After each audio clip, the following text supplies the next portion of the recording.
কৃষ্ণ, হ্যাঁ ঘরে আছো? আছি আছি। তোর সঙ্গে আমি একটা কথা আছে, আমি এলাম। বস বস। বলছি, মোবাইল ঘাঁটালে হবে? সেটা তো বুঝতে পারছি, কিন্তু ভাদ্র মাসে কি করব আর আমি তো কিছু খুঁজে পাচ্ছি না। মেন এই মোবাইল ছাড়া তো আর কেউ নাই, মোবাইল দিয়ে সব কাজ সারতে হচ্ছে। এ, শোন, আমার কথা চুপচাপ শোন। বল। আমি একটা নতুন বিজনেস নিয়ে এসেছি তোর কাছে। হ্যাঁ হ্যাঁ, আচ্ছা বলো। ভাদ্র মাসে একটা বিজনেস, এই বিজনেসটা করে দেখ, খুব ভালো রোজগার আছে। এখন তো প্রোগ্রাম পাতি নাই, তাহলে বল কি বিজনেসটা। বিজনেসটা বলতে তো আমরা কীর্তন করতে বেরাবো। কীর্তন করতে? হ্যাঁ, রোজগার হবে। রোজগার হবে? হ্যাঁ। স্যার লোক ভিখারি বলবো রে? না রে না, ভিখারি বলবে নাই, তুই শুন আমার কথা।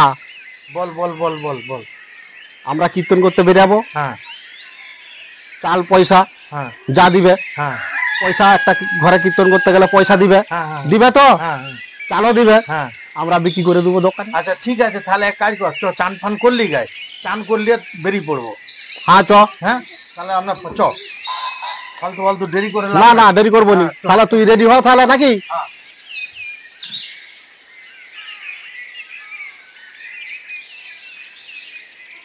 তাহলে বিজনেস আরম্ভ করি আমরা। হ্যাঁ হ্যাঁ হ্যাঁ, চলো চলো।